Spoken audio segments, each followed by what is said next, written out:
siguiente disertante es el señor Jorge Elizondo Salazar, quien cuenta con un diplomado en producción animal de Kirkwood Community College de Estados Unidos, licenciado en zootecnia de la Universidad de Costa Rica, máster y doctor de la Universidad Estatal de Pensilvania, Estados Unidos. Es miembro de la American Dairy Science Association. Desde el 2002 y hasta la actualidad ha impartido cursos a nivel de grado y posgrado en la Universidad de Costa Rica en la carrera de zootecnia y desde el 2009 hasta el 2014 en la Universidad Técnica Nacional en la carrera de Sistemas de Producción Animal. Ha dirigido una serie de trabajos finales de graduación, tanto a nivel de grado como de posgrado, en la carrera de zootecnia en la Universidad de Costa Rica. Es autor y coautor de más de 100 artículos científicos y de extensión que han sido publicados en importantes revistas nacionales e internacionales. En el 2015 fue galardonado como el investigador del año por la Universidad de Costa Rica en el área de ciencias agroalimentarias.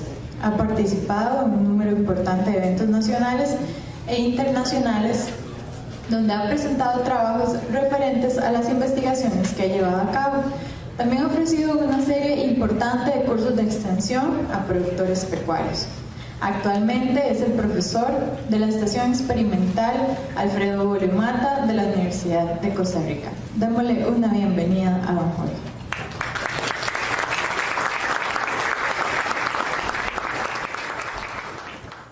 Bueno, buenas tardes a todos. Para mí es un gran placer, un agradecimiento muy especial a la Cámara Nacional de Productores de Leche por la invitación. Y siempre me gusta iniciar una charla pues dándole gracias a Dios, ¿verdad? Por la vida y por estar en una área tan bonita como es el ganado de leche y la producción de forrajes. Ahí no pasa, ya está la mía, sí.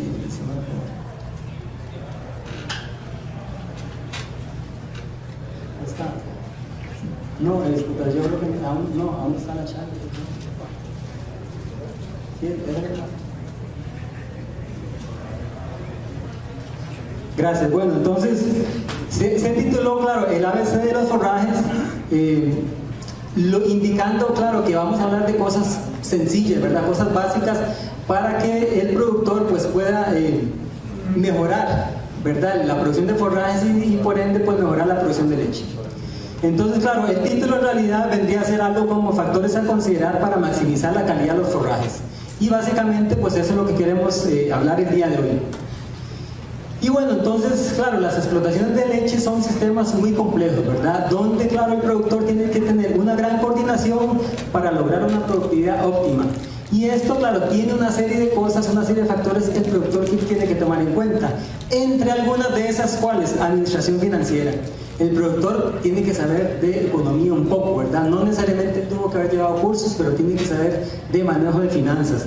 Tiene que saber sobre salud de vacas, aunque no sea un veterinario, ¿verdad? Pero tiene que saber en algunos casos una vaca se enferma, qué tiene que hacer, a quién tiene que acudir.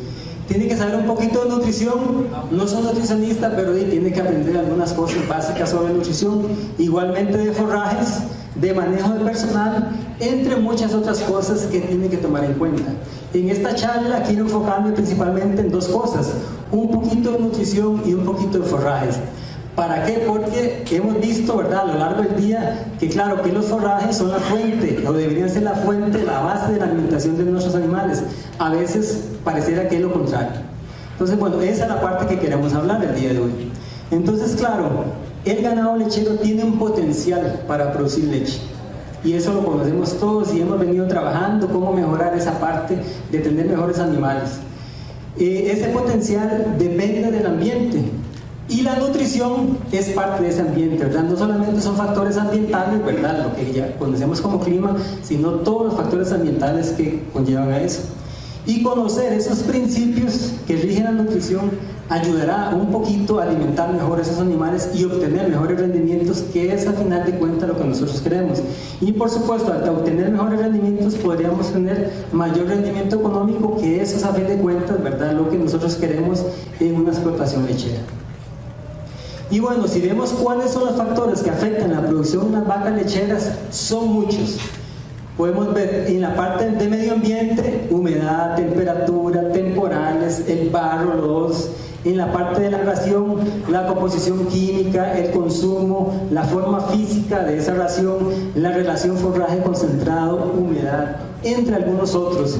La parte de manejo también importantísima: agua, agrupamiento, frecuencia de alimentación, tiempo y forma de alimentación, y por supuesto en el aspecto animal, la genética, el tamaño, el número y etapa de lactancia, la producción, la condición corporal y la preñez.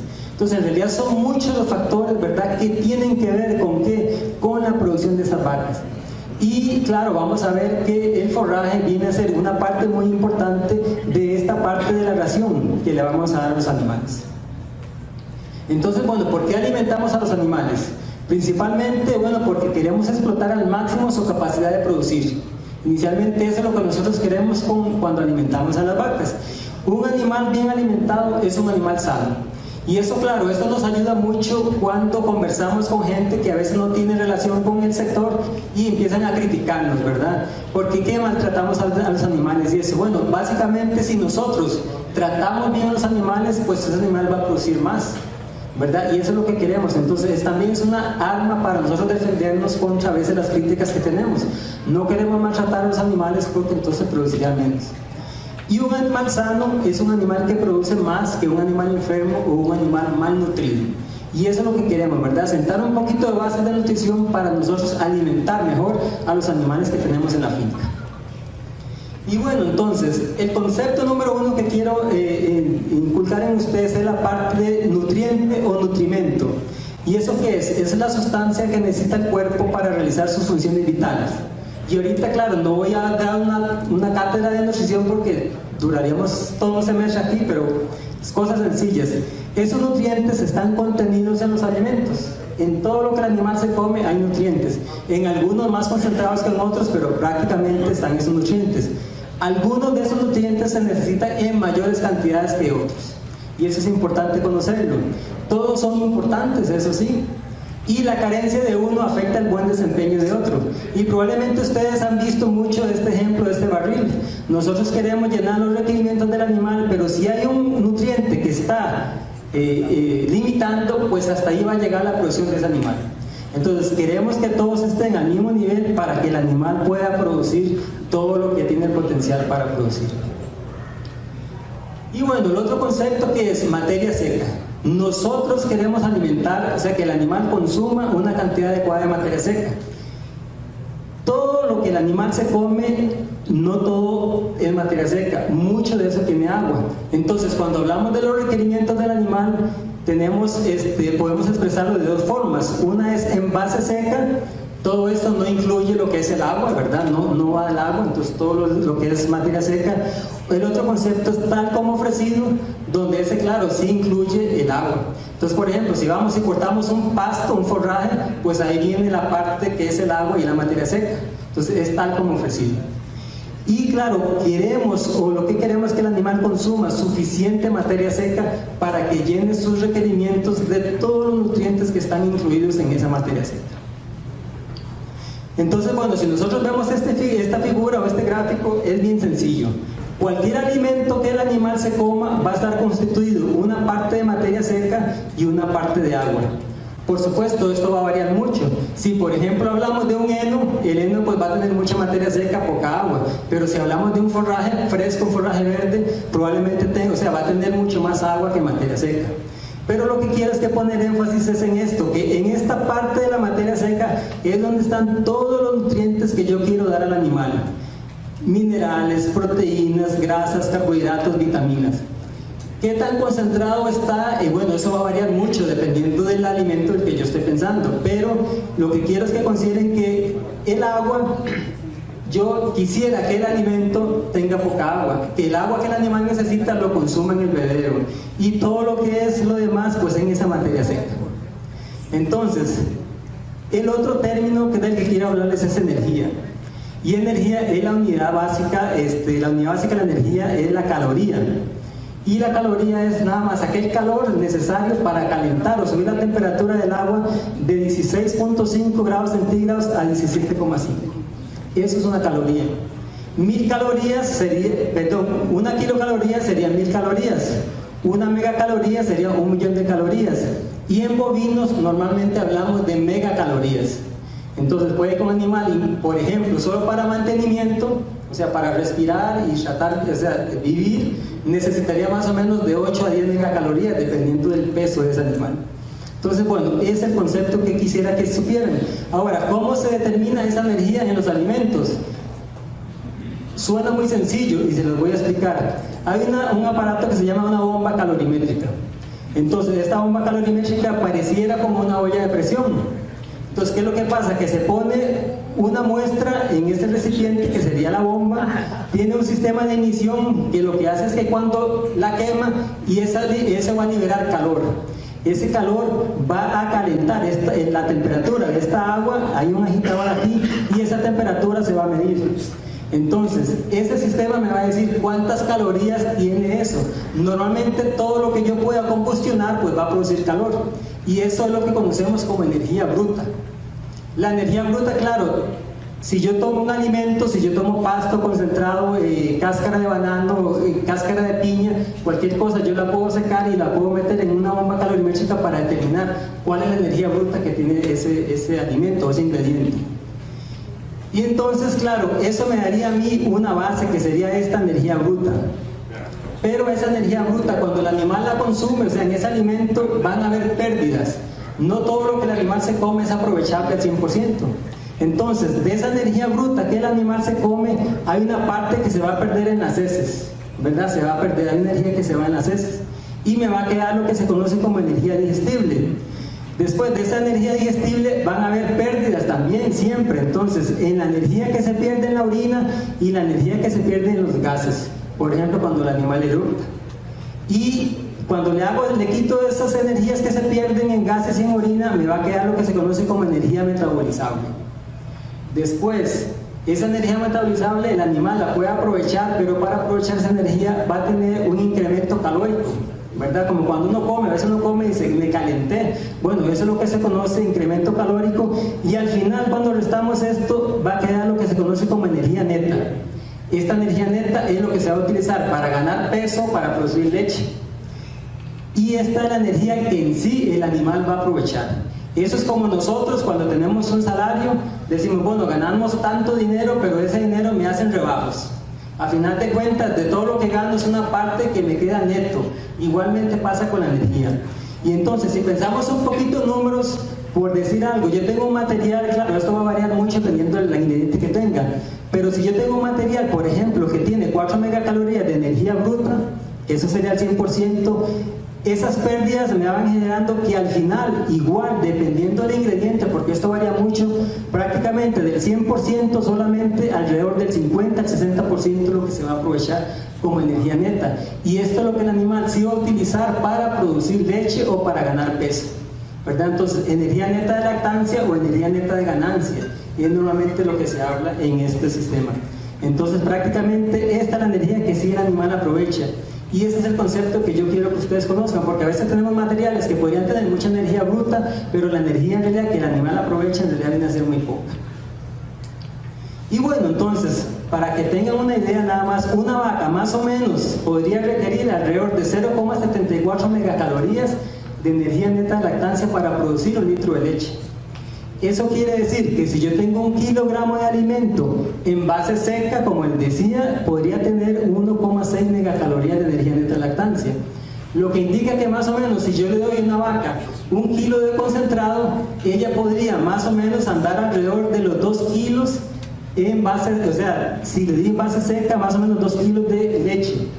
Que si cuando lo consideramos en base fresca o en base húmeda, eso viene siendo más o menos menos de los 2 kilos, o sea, como 1.8, 1.7 litros de leche debería dar una vaca por cada kilo de concentrado que yo le doy. Eso nada más es para que ustedes vayan más o menos comprendiendo un poquito el concepto de energía.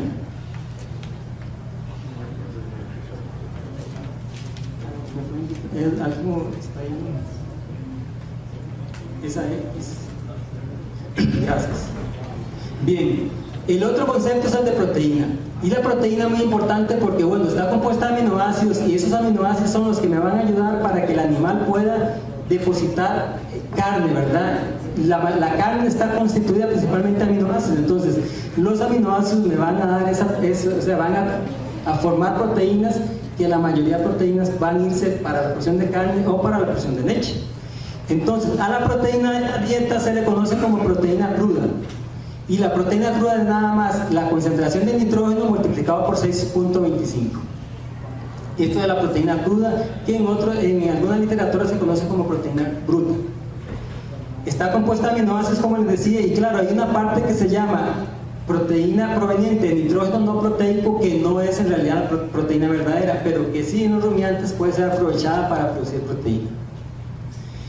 Y entonces, este es un gráfico muy sencillo, pareciera complicado, pero si ustedes logran comprender un poquito esto, van a saber qué es lo que pasa cuando el animal come sus alimentos. Entonces, esta es la proteína que el animal se come. Hay una parte que es proteína verdadera, que sería este color verde más intenso, y el nitrógeno no proteico, que es este color más clarito. Una parte de esa proteína va a pasar directo al intestino delgado, o sea, en el rumen no le va a pasar nada. Es como si fuera una proteína de sobrepaso, y eso es lo que conocemos como proteína no degradable en el rumen. Entonces esa proteína pasa para allá. Después, una parte de esa proteína verdadera que estaba en el alimento, junto con la proteína, con el nitrógeno no proteico, se va a degradar en el rumen, lo que se conoce como proteína degradable en el rumen, o sea que está disponible para los microorganismos que están a nivel ruminal. Esa proteína degradable en el rumen, por acción de los microorganismos, se va a convertir en amoníaco. Parte de ese amoníaco, junto con la energía, y aquí es muy importante, el acople energía-proteína. Si yo tengo suficiente amoníaco con energía, las bacterias o los microorganismos del rumen van a aprovechar esto y se va a convertir en proteína bacterial.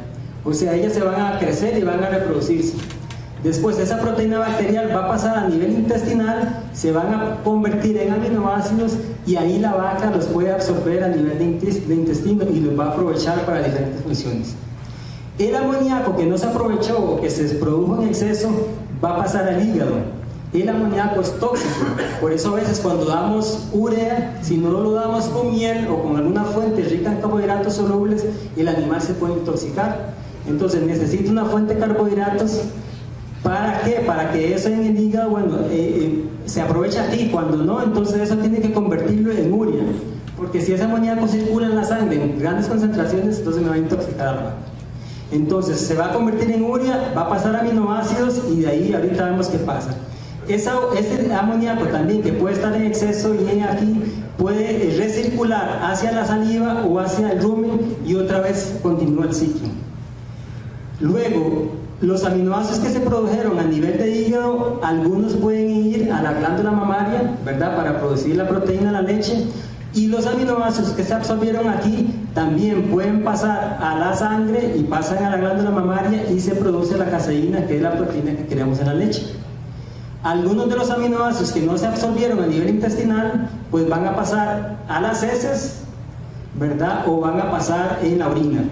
Y por eso aquí, cuando nosotros damos mucha concentración de proteína que no está necesariamente acoplada con una fuente rica en carbohidratos, vamos a tener mucha nitrógeno ureico en leche. Y por eso es cuando damos también concentraciones altas de proteína, nos sale en el residuo de la leche la concentración del nitrógeno ureico en leche. Si es muy alto, entonces tenemos esos problemas, básicamente indicándonos que no hubo un acople adecuado de energía a nivel del rumen. Bien, entonces claro, ahora teniendo eso presente, ¿qué es lo que queremos? Bueno, que el animal consuma una cantidad adecuada de materia seca. Ese consumo de materia seca establece los nutrientes que están disponibles para el animal. Entonces, sí, claro, si yo le doy al animal una adecuada cantidad de materia seca con una concentración adecuada de nutrientes, el animal tiene a disposición eso para producir la leche, o para ganar peso, o para lo que el animal pues requiera esos nutrientes.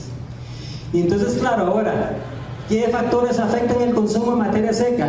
Prácticamente los mismos factores que les decía que afectan la producción de leche. Básicamente muchos lo tienen que ver con el ambiente, con la ración, con el animal y con el manejo. Entonces prácticamente yo tengo que tomar todo esto en consideración para ver cómo mejoro yo el consumo de materia seca. Muchas cosas de estas están a nuestra mano, otras cosas no están a nuestra mano, pero entonces debemos tratar de ver cómo facilitamos esto para que el animal pueda tener un consumo adecuado de materia seca. Y ahora vean, no sé si ustedes lo han visto, si lo hacen en las fincas, pero prácticamente la vaca se monitorea un montón de cosas. La condición corporal, pH ruminal, temperatura, consumo, emisiones de metano, respiración, rumia, la posición, localización, ahora sistemas con GPS, palpitaciones, descanso, mastitis, pezuña, movilidad, sólidos en leche. Prácticamente conocemos muchas veces más de la vaca de lo que conocemos de nosotros mismos, ¿verdad? O sea, se está monitoreando muchas cosas. Pero ¿qué pasa con los forrajes? Prácticamente hemos visto en algunas charlas, el productor a veces no sabe nada de sus forrajes, no sabe cuánto produce. Uno le pregunta, incluso a veces cosas tan sencillas como cuánta área tiene de cada especie. A veces no sabe eso, o sea, a veces no sabe cuántas vacas van por porrero, qué área disponible tiene para los porreros, cuánto pasto por vaca. O sea, hay muchas cosas, mucha información que se carece. Entonces, bueno, los forrajes, claro, importantísimos, constituyen la base, o deberían constituir la base de la alimentación de nuestros animales, ¿cierto? A veces, como les digo, en algunas fincas no es así, pero debería ser, ya que son la fuente de alimentación más económica de que dispone el productor. Aunque claro, como decían también en charlas anteriores, no es gratis, ¿verdad? Tiene un costo. Y lo que pasa es que mucho productor desconoce de cuál es ese costo, pero sí, o sea, todo eso cuesta. Son el pilar para formular raciones que sean nutricionales y económicamente factibles, ¿verdad? Y eso a veces, o sea, como nutricionistas nosotros los tomamos en cuenta, pero a veces vamos a las fincas donde el productor a veces no tiene eso en cuenta. Aquí importantísimo es que la calidad de ese forraje influye sobre el consumo, la producción de leche y la salud del animal. Y eso es muy importante. Cuando damos un forraje de alta calidad, eso representa menos grano y mayores ingresos para el productor. Y yo creo que esa es una de las razones por las que estamos en este congreso. ¿Cómo hacer, verdad, que ese forraje que tenemos lo trabajemos de la mejor manera para que tengamos que darle al animal menos grano y producir la misma cantidad de leche? A fin de cuentas, eso es a lo que nosotros queremos llegar. Son la principal fuente de fibra. Y es interesante porque cada vez que uno va a la finca, el productor habla de fibra, pero yo siento que a veces no tiene el concepto claro de qué es la fibra. Y eso es otro tema, otro concepto que quiero que tomemos ahora. Y el productor, claro, debe darle su manejo adecuado. Y a veces vamos a las fincas y el manejo no es el más adecuado. A veces, claro, uno dice, es que usted no vive el día a día. Yo entiendo todo eso, pero a veces el productor, conociendo las cosas que debe hacer, no hace esas cosas. Y bueno, importante que es que la productividad y la calidad son muy variables. Vean, nosotros hemos hecho análisis por muchos años y la variabilidad en la calidad de los forrajes, varía demasiado. No es nada constante. Hoy tenemos una producción, mañana tenemos otra, pasa mañana otra. Si medimos mes a mes, todo eso, o sea, esos valores van a ir cambiando mucho. Y depender del pasto, claro, también tiene que ver mucho con la variación climatológica. Y si nosotros, claro, dependemos totalmente del pasto, van a haber épocas donde prácticamente, debido a las condiciones, no tenemos nada que dar a los animales. O a veces están las condiciones que nos favorecen tanto el crecimiento que más bien nos va a sobrar el forraje. Y eso es importante. Entonces, claro, otro de los temas que no es el tema de hoy, pero bueno, guardar. ¿Qué tenemos que hacer? O tenemos que aprender a ensilar o el método que tengan de conservación para que puedan tener forraje almacenado cuando tienen mucho para cuando no tienen. Y eso, claro, lo vemos también todos los años en zonas donde el productor no previó y entonces llega el momento de la situación difícil y no tienen que dar los animales. Empezamos a ver disminución en la producción o mortalidad de los mismos animales. Entonces, por ejemplo, estos son datos de precipitación en la estación experimental donde yo trabajo. Si ustedes se ponen a ver del año 91, 92, 93, 2015 y 2016, prácticamente en estos 5 años cayó en la estación más o menos 1500 milímetros al año. Para algunas zonas probablemente sea mucho, para algunas sea muy poco. Para nosotros yo quisiera que fuera un poquito más distribuido, ojalá a lo largo del año, pero eso yo no lo puedo cambiar tampoco. Pero sí quiero que vean que, por ejemplo, prácticamente de diciembre, enero, febrero, marzo, abril y mayo, prácticamente la precipitación es menos de 100 milímetros. Y con eso prácticamente el pasto no crece nada. Entonces dependemos principalmente junio, julio, agosto, septiembre, octubre y noviembre. Pero vean la gran variación que hay. Por ejemplo, octubre es el mes que más llueve, y los animales cuando entran a los potreros prácticamente hacen un desastre, ¿verdad? Entonces es igual, el productor normalmente, claro, se encuentra con todas estas situaciones, pero cuando dependemos del forraje vamos a tener estas variaciones también muy grandes y muy importantes. Esta es la pirámide de alimentación normalmente que recomiendan en Estados Unidos. Vean qué interesante, siempre se les da a los forrajes la base, ¿verdad? Deben ser la base. Pero yo a veces voy a explotaciones o a fincas donde esa pirámide está invertida. La gente empieza a preocuparse más por aditivos, grasa, proteína no grande en el rumen, vitaminas y minerales, carbohidratos no fibrosos y proteína grande en el rumen, y después piensan en los forrajes. Yo a veces voy a fincas donde son tantas las bolsitas, ¿verdad?, que tienen, que yo les digo, si ustedes tuvieran que quitar algo de esto, ¿qué quitarían? Y la gente a veces me dice, nada, porque si quitamos esto, las vacas se vienen al suelo. Y prácticamente, o sea, eso no es así. El énfasis debemos darlo en esta base de forraje. Cuando ya llenemos esta parte, entonces ya, claro, nos vamos hacia arriba. Pero como les digo, en muchas fincas la pirámide está invertida. Se empiezan por los aditivos y después termina empezando en la parte del forraje. Ahora, claro, hay problemas con los forrajes, hay situaciones complicadas que nosotros quisiéramos tener los mejores forrajes, pero a veces eso no es así. Primero, tienen el problema de que la mayoría son bajos en energía. La concentración de energía en la mayoría de forrajes es baja. Entonces, claro, es mucho más fácil tener un safito concentrado, que la concentración de energía es mayor que muchos de los forrajes que nosotros manejamos. El contenido de proteína es alto en algunas especies y en algunas zonas, pero en otras es totalmente todo lo contrario. Más bien no llenan los requerimientos que nosotros que requerimos para las vacas. Algunos tienen una concentración tan alta de fibra que las vacas prácticamente el consumo es demasiado bajo. No, o sea, ni siquiera podemos hacer que coman un poquito más, porque ya ellas llegaron a su capacidad máxima. Y entonces, claro, nos da esa parte un bajo consumo. Y si la vaca consume poco, pues entonces va a producir también poco. Entonces, o sea, son problemas que tenemos y es con lo que vivimos día a día. Ahora, el concepto de fibra, ¿verdad? Porque también, ¿qué es la fibra? Esa es una parte importante. La fibra, entonces, principalmente está en los forrajes y claro, probablemente ustedes no vean de allá de largo, pero esta es la célula de una planta, la célula vegetal. Tiene una parte que se llama la pared celular y una parte que se llama el contenido celular. En esa pared celular, en el contenido celular tenemos las proteínas, los lípidos, los ácidos grasos, los azúcares, eso que nosotros queremos que le llegue al animal. Y en la pared celular son la hemicelulosa, la celulosa y la lignina. Eso es lo que nos hace el material más digestible. Son también carbohidratos que la vaca eventualmente puede aprovechar cuando los microorganismos empiezan a trabajar, pero dependiendo de qué tan grande sea esa pared celular, qué tan alta sea, eso va a ser un material menos digestible para el animal. Entonces, ese pasto que la vaca se comió y que yo necesito que desaparezca en el rumen, y un pasto si dura mucho más en el rumen, entonces el animal tiene menos capacidad para consumir pasto porque todavía está lleno, entonces no le cabe y no tiene dónde consumir. Y entonces, claro, esa pared celular se conoce como fibra detergente neutro, que es la celulosa, la hemicelulosa y la lignina. Y la fibra detergente neutro solamente es la celulosa y la lignina, o sea, le estamos quitando la hemicelulosa.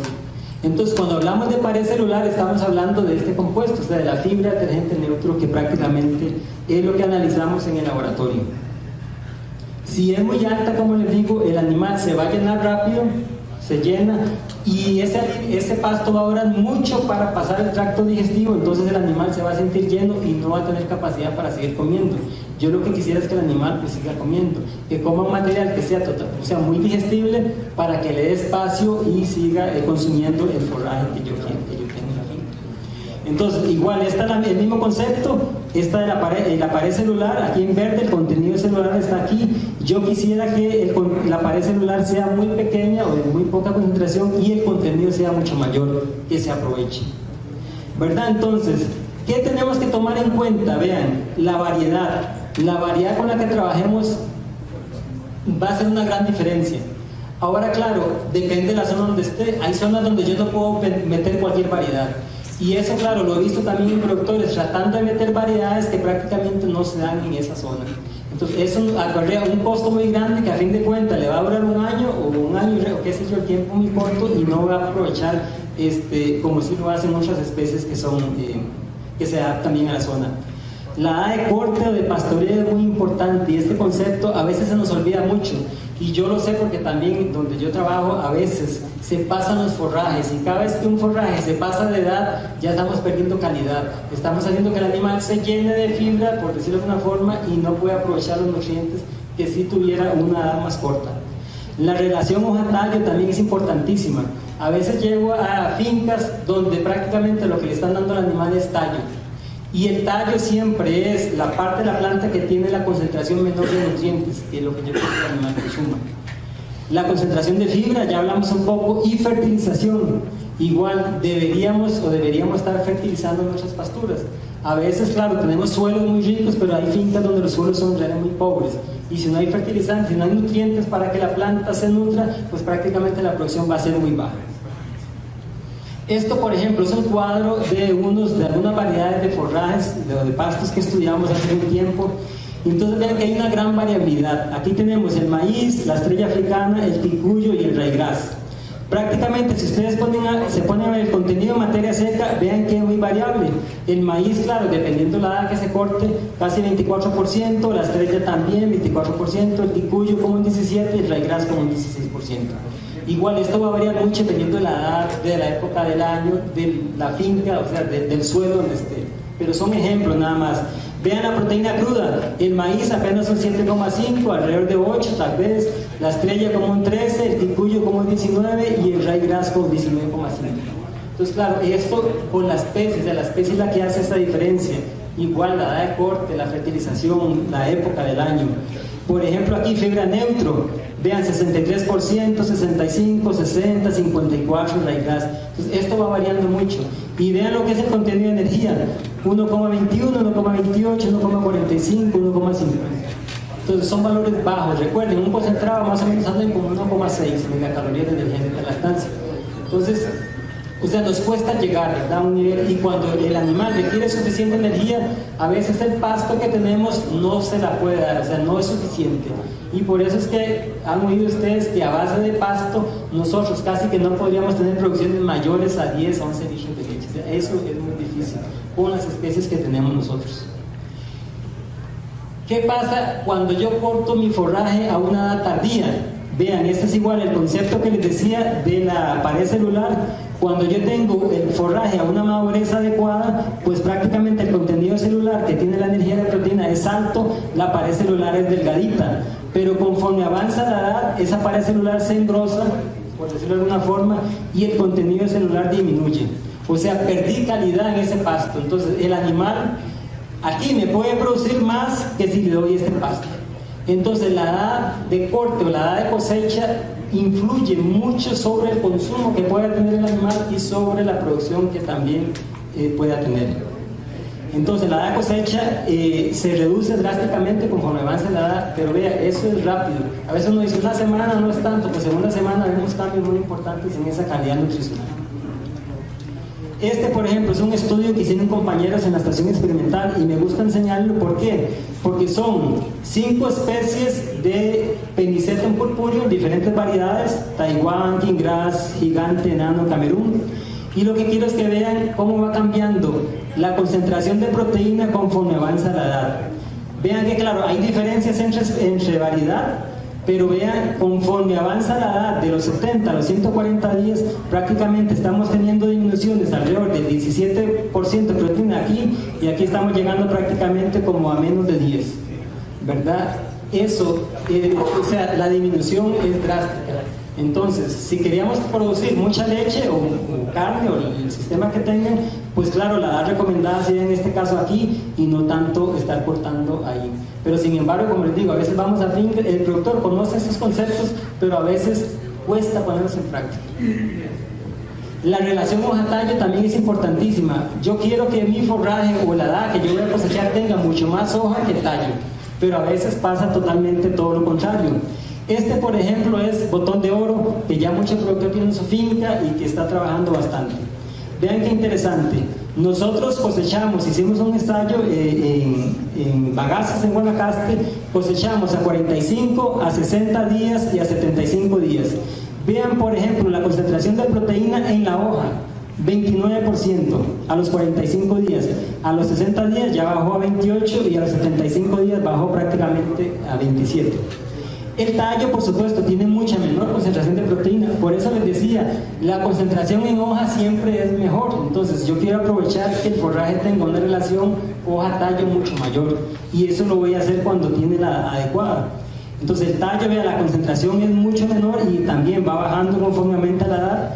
Y ya cuando considero la planta entera, pues por supuesto hay una dilución porque ya se va haciendo, entonces 19, pero después baja a 12 o casi 13 y después baja prácticamente a 10% de proteína cruda. Entonces yo tengo que aprovechar el forraje en la edad más adecuada. Ahora, claro, la edad va a variar mucho, ¿verdad? De la zona donde ustedes se fertilizan, las condiciones climáticas, pero debemos ir pensando en edades óptimas para los forrajes que trabajamos en las fincas. Esto, por ejemplo, es la fibra neutro, la fibra detergente neutro en ese mismo botón de oro. Entonces pueden ver el tallo, claro, el tallo gana en la concentración de fibra, pero también vean que va avanzando, o sea, va incrementando la concentración de fibra en la del tallo, y ya cuando consideramos la planta entera, conforme avanza la edad, pasó de 50% de fibra neutro a 57% a los 75 días. Importantísimo. Entonces, claro, si yo le doy a un animal, el animal aquí me puede consumir más que cuando le doy a esta edad.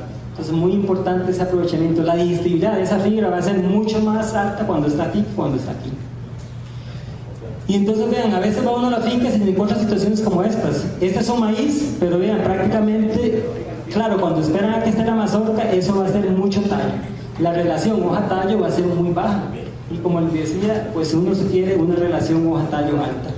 Prácticamente, vean, o sea, si hago otra toma, entonces mucho tallo que se le está ofreciendo o que está ensilando, ¿verdad? Dependiendo de lo que quiera hacer. Este, por ejemplo, es sorgo negro. Vean, uno ve eso, entonces, claro, cuando se descuida la edad de corte, prácticamente uno ve que, vea, es prácticamente la hoja está arriba, lo demás es mucho tallo. Si ustedes ven esta foto, probablemente crean que es el pasto que está ahí cortado, pero no, o sea, hay que hacer un descol, ¿verdad? Descolar, ¿por qué? Entonces ya se requiere doble mano de obra porque tienen que cortar y descolar, y entonces es material que está quedando ahí, simplemente por no tener la edad de corte adecuada, de manera que la relación hoja-tallo sea suficiente y no tener que estar botando estos residuos. Ahora, cuando no hay comida, por supuesto el animal se come todo esto, ¿verdad? Pero es un animal que se va a llenar muy rápido y no va a tener chance de comer más a lo largo del día. Este es el estómago endomiante, ¿verdad? Ya probablemente todos ustedes lo conocen. El estómago endomiante más o menos le caben 150 kilos, por ahí, 150 litros, perdón, dependiendo también, claro, del tamaño de ese animal. Entonces, claro, tiene una capacidad física determinada. O sea, una capacidad que dependiendo de la edad que tenga ese forraje se va a llenar más rápido, se va a llenar más lento. Y es importante. Entonces, vean, hay una fórmula que se desarrolló en Estados Unidos ya hace algunos años, que me relaciona la concentración de fibra neutro detergente con el consumo de materia seca que pueda tener ese animal. Entonces, claro, cuanto más fibra detergente neutro tenga ese forraje, el animal me puede comer menos, ¿verdad? Como les digo, ya es un proceso de llenado físico que el animal ya no tiene la capacidad para ingerir alimento. Entonces, sí es importante, vean, cuando tiene 45, prácticamente un animal de 500 kilos se podría haber comido 13,35 kilos de materia seca, mientras que cuando tiene 70 solamente un 8,5. Entonces es importante, ¿verdad?, ese concepto de edad, concentración de fibra que tiene que ver con esa parte. Otra cosa importante, les decía, la fertilización. Y ya lo vimos también en charlas anteriores, no necesariamente fertilización química, aprovechemos esos purines que estamos produciendo en nuestra finca. Nosotros, bueno, tenemos un sistema de recolección y separación de sólidos donde aprovechamos esos purines que se producen en la finca. Entonces, tenemos un tanque estercolero y lo usamos para repartir. No nos da suficiente para repartir en toda la finca, pero sin embargo, a lo largo de varios años hemos reducido la factura de fertilizante químico a menos de la mitad de lo que comprábamos antes, solamente por el uso de los purines. Y les quiero mostrar un ensayo que habíamos hecho también, que hicimos en Estrella Africana, donde utilizamos un control donde no utilizamos fertilizante, usamos compostaje, purines y fertilizante químico. Esta sería la producción en kilogramos por corte por hectárea. Entonces, claro, si ustedes se ponen a ver la materia verde, que sería referir a esta. Conforme uno fertiliza, claro, va aumentando la producción. El fertilizante químico, claro, en este ensayo ganó. Pero no importa, o sea, cuando yo lo comparo con el purín, prácticamente, o sea, el purín me aumentó la producción que tenía con el control. El compostaje no lo hice, ¿por qué? Porque el compostaje dura un tiempo para mineralizarse, entonces, o sea, en poco tiempo, en menos de un año, cuesta uno ver mucho el avance. Pero el purín sí nos dio. Cuando vemos la producción de materia seca también fue más alto cuando fertilizamos, y la concentración de proteína también fue siendo mayor con solamente usar un fertilizante, en este caso químico u orgánico, que fue el purín que utilizamos. Y cuando vemos la concentración de proteína cruda y de fibra neutro, podemos ver también cómo la concentración de proteína fue aumentando conforme, o sea, cuando se fertilizó que cuando no se fertilizó. Y vean qué interesante también, la concentración de fibra neutro detergente fue menor cuando se fertilizó que cuando no se fertilizó. Entonces sí es importante considerar eso, ¿verdad? La fertilización le va a ayudar un poquito para nosotros tener una concentración mayor de proteína cruda, una menor concentración de fibra y por supuesto una mayor producción de biomasa. Y bueno, y con esto yo quiero terminar. Vean que lo menos que quisiéramos nosotros, los que trabajamos en esto, es ver a los productores así, ¿verdad? O sea, es mucho concepto, ahorita todo el mundo está haciendo cosas muy interesantes, pero lo menos que queremos es verlos así, queremos verlos es como aquí en esta foto, ¿verdad?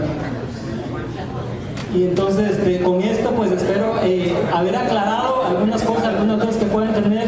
Ojalá que no se haya hecho mucho enredo, y bueno, y con esto abrir el espacio para algunas preguntas que con mucho gusto me pueda yo contestar.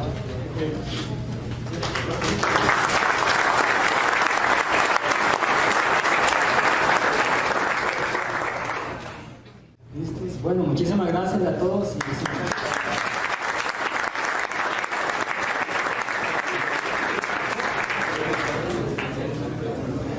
Muchísimas gracias por su participación. Vamos a hacer las preguntas.